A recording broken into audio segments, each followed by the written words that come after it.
Hi అందరికీ నమస్కారం. నేను ఈరోజు మా తోటలోని దబ్బ పనస చెట్టు కాయలను మీకు చూపిస్తాను. ఓకే, నాతో పాటు వచ్చేయండి. ఇది మా తోటలోని దబ్బ పనస చెట్టు. చూసారా, ఇది పనసకాయ లాగానే ఉంటాయి, కాకపోతే దెబ్బకాయలు. చూద్దాం, దీనిని దబ్బ పనస అని ఉంటారు. చూడండి ఎన్ని కాయలు ఉన్నాయో, అసలు ఎంత బాగా అనిపిస్తుందో చూస్తుంటే కాయల్ని. చూడండి ఎన్ని కాయలు ఉన్నాయో, ఇవన్నీ కాయలే. నేను ఒకటి ఇంకా పండలేదు, మీకు ఒకటి కట్ చేసి చూపిస్తాను ఎలా ఉంటుందో.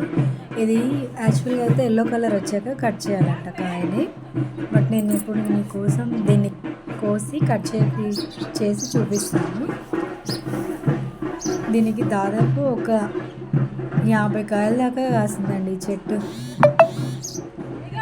ఓకే, ఇప్పుడు నేను ఈ కాయను కట్ చేశాను. చూడండి, ఇది దబ్బ పనసకాయ. దీన్ని ఎలా కట్ చేయాలో అర్థం కావట్లేదు. మీకోసం ఇప్పుడు నేను కట్ చేసి ఓపెన్ చేసి చూపిస్తాను దీన్ని. ఓకేనా, చాక్తో ట్రై చేద్దాం. దీన్ని ఎట్లా కట్ చేయాలో అస్సలు అర్థం అవ్వట్లేదు. చాక్ కూడా ఇది బెండ్ అయిపోతుంది, నైఫే.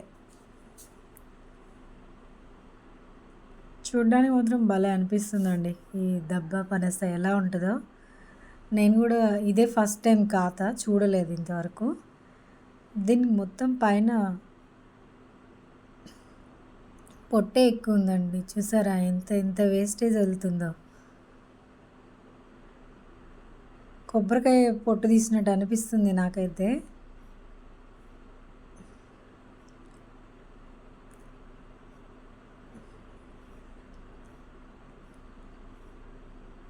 చాలా కష్టపడాల్సి వస్తుంది దీన్ని తీయడానికి. కాకపోతే కాయ ఎలా ఉంటుందో చూడాలి.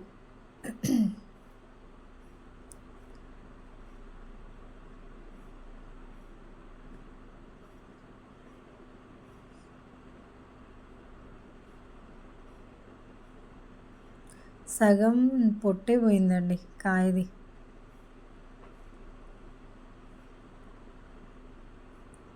నాకైతే కొబ్బరికాయ తీసిన ఫీలింగే వస్తుంది.